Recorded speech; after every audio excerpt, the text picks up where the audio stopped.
Hi, crafty friends. Melissa Minor here. Thanks so much for joining me on my YouTube channel.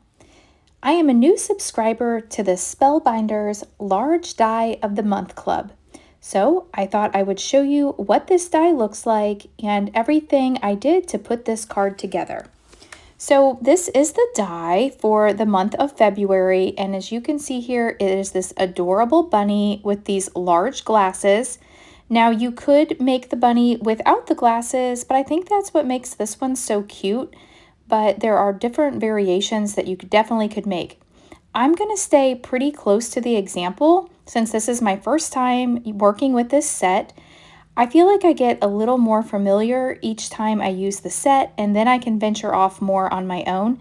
It does help though to look at the picture just to get familiar with the die, and that way it's easier to put together that first time. So what I like to do when I get dies like this with a lot of pieces is I like to go ahead and pull out all of the dies, group them together by color, and then start die cutting. So I die cut all of my pieces and then I put them in my stack and sort tray, and now I'm going to assemble the card. So you can see here the bunny is super easy to put together. I cut the bunny out in white, the ears out in white, and then the inside of the ears and the cheeks and the nose all in this lighter pink shade of color. Now what I like to do is use my 4x6 paper pads. I've got quite a few from scrapbook.com. I usually tack one of those on to my orders, and those are great for these types of projects where you're die cutting because you've got the smaller size paper and you're not having to get up and down and look through all your pattern, all your cardstocks. That paper works great for these. So that is what I've done is I've just pulled out a basket full of those paper pads to choose my colors today. And then the bunny body is also in white. Now, when I originally started putting this together, I thought I better get a card base size, a 4 1/4 by 5 1/2 size here on my desk so I know how large to make this. And if I would have had that out first before I glued my ears down, I might have glued my ears down a little bit closer to the body, but I didn't have that down. I was thinking about it, but I didn't do that at first. So I think the direction I'm going to go is I can either cut the body down to make it smaller, or I can add this to a 5x7 card, which that's what I'm going to end up doing. But you have the choice. I keep this little box of eyeballs in my drawer, and I like to add these to little creatures. I think it just brings them to life. I got this little box of eyeballs, I think, on Amazon, and they've come in super helpful. There's different sizes, so I just find one that fits the size of the eye that I need. Now to put these glasses together, I did cut these out twice. So I cut out one in white so that the white letters would show through. And then I cut the frames out and I dropped the word in. So you can drop in Happy Easter and Happy Spring. And then you also cut one of the layers without the drop-in die and just have the white. So that way it's easy to back. So you can see here, it was really easy to put the glasses together. And then for the middle of the glasses, there's like a little notch. What I like about Spellbinders dies is they're really easy to put together. So when you have to glue one piece on top of another, there's usually like a little indentation in the die cut piece so you know exactly where to put it. And the same thing is with these glasses. There's like a little indentation so you know how far apart to space the little glasses here. All right, so there's my glasses. Oh my gosh, that just is so adorable. I'm gonna go ahead and add some glue. I am using the Nuvo liquid glue here. I like it because it has that fine point tip, and if any seeps out, it will also dry clear, so I like that.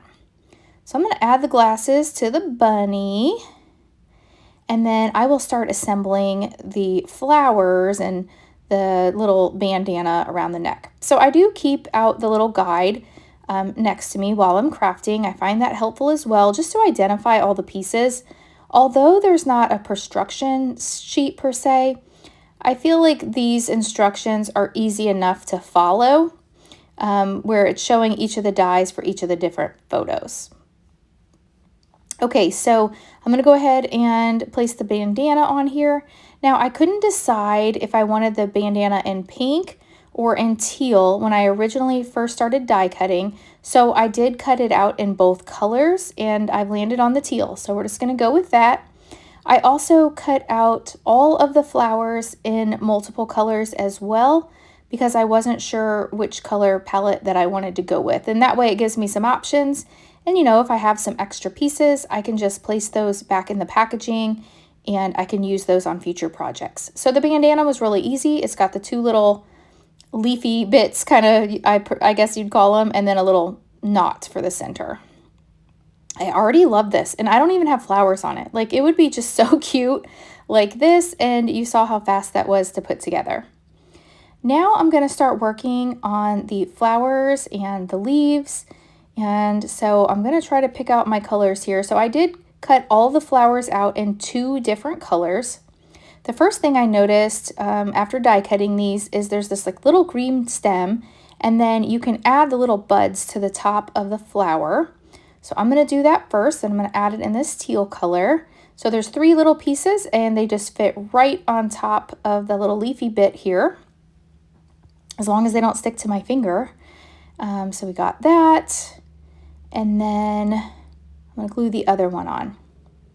So this is the only Spellbinders club that I subscribe to, but oh my goodness, the more that I see other people's projects, the more I'm, leaning towards maybe some of the other ones. I thought I'd give this large die of the month club a chance and a try and see how much I use it. And so far, last month, I really loved the die that I received. I made a birthday card with it. It was a beautiful like postage card scene with some hummingbirds. Very, very pretty. And then this month, I was super excited to see this cute little bunny. So lots and lots of great items in their club subscriptions. Let me know down below in the comments, are you subscribed to any of the Spellbinders clubs? And if so, which one is your favorite? I'm kind of looking at maybe the Stamp and Die Club of the month there. I think it's just called Stamp and Die Club. And it has sentiments, so that would be great for sentiments. But with this bunny having the Happy Easter and Happy Spring already on it, I don't feel like the card is going to need an additional sentiment. Whereas maybe in future months, it might need a sentiment. I've got a ton of different stamps and dies, and I can use my Cricut and titles and things. So I didn't get that one yet, but I am looking at that one as well. Let's see here. So you can see it's very easy to assemble this. I am looking at the picture, like I said, for inspiration. And with this one, I'm noticing that there's this little bitty leaf, and the looks like it goes right on top of the flower. So that's kind of unique. So we'll add that. And I'm going to hold it together with my tweezers for just a moment. And I'm also going to cut off the stem just so that I can tuck it in a little more. But can you imagine all the different colors that you could do with this? You could make lots of these cards with different variations. You could leave the flowers off, put the flowers on. And with these being flowers and leaves, not only do I have these to make with this Easter card, but I can use these florals and this foliage for any card that I make. So that's, I think, a nice bonus with this set as well, is that I've got all these different options where I can make additional cards, maybe with just the flowers. I can see making like a frame style card with flowers coming out, maybe even that postage stamp one from last month, and I could incorporate these flowers into that card base as well. So just some things I'm thinking of. I was really inspired to open this set and use it right away, and I couldn't wait to create with it. So I'm going to glue these last little leafy bits in, and then we're going to start assembling our card.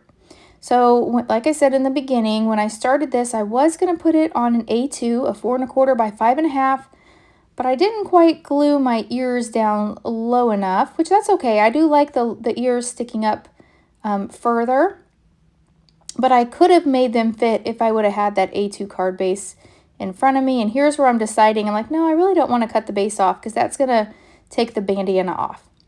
So I have chose a die from my stash. This is actually a Stamps of Life scalloped rectangle die, like their 5x7 set. And I've got some salvaged patina distress oxide ink. And I'm just going to go around and give this little white scalloped piece some color. Like I said, I only had the 4x6 paper pads out, or the 4 1/4 by 5 1/2 paper pads out, and so I didn't have one large enough to it right here on my desk for this, so I just decided to use white, and I can color it any color I want with a little ink. And I like that, just that little touch of color. It's not real saturated. So that's super cute. And now I need to put this on a 5x7 card base, but looking at this, I feel like it needs a little more color. So I'm going to go looking for some pattern paper in my stash just to see if I have anything that could brighten this up. I'm going to go ahead and glue my bunny down. I'm using a little bit of foam tape to give this card some dimension. So I'll add a few pieces of foam on the back, and then I'll peel off the release papers and get this stuck down to my scallop piece here. So I think I spend more time trying to peel off the backs of release papers from foam tape than anything. Almost felt like, it doesn't look like it in this video, but sometimes I feel like I spend more time peeling off the release papers than I do making the card. Does anyone else feel that way? All right, so I've got my cute little bunny. Let me get him centered here, and I've got them all popped up. And then I did find a pattern paper in my stash that I thought would work great. And I believe this is from Echo Park. It could be Cards.by.Me. I apologize. It's either Echo Park or Cards.by.Me. And I thought that this pink right here was so springy and that it matched the pinks almost perfectly. So I'm going to add that down, and I cut it just, I cut it to, let's see, 4 1/4 by 6 3/4, so that I have that 1/4-inch border all the way around for the white. So that is going to wrap up this card. This card came together so quickly, and I hope this video has been helpful. If you're a subscriber to the Spellbinders Clubs, I hope this just helped show you how easy this card is to put together with this set. So if you have any questions, drop them below. I am a new subscriber, so I might not know the answer, but I will try to find it out for you. If you've enjoyed this video, hit the thumbs up button. If you're new, I hope you'll subscribe and come back. And if you don't already follow me on Facebook and on Instagram, I would love for you to follow me on those platforms as well. Thank you so much for watching, and I'll catch you in the next video. Bye!